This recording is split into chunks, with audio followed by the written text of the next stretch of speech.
Bogus मतदारांच्या जीवावर निवडून आलेले कल्याणचे बोगस डॉक्टर खासदार, बाप नंबरी तो बेटा 10 नंबरी, इतक्या लवकर विसरलात की सन्माननीय राजसाहेबांच्या शिवतीर्थावर सभा घ्या म्हणून लाचारासारखे उभे होतात.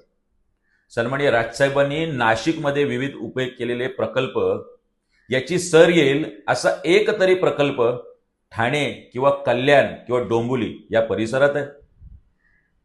या राज्याचे सन्माननीय उपमुख्यमंत्री एकनाथ शिंदे साहेब सुद्धा अशाच पद्धतीने लेडीज बारची तोडफोड करून उपमुख्यमंत्री पदाच्या पदापर्यंत पोहोचलेत.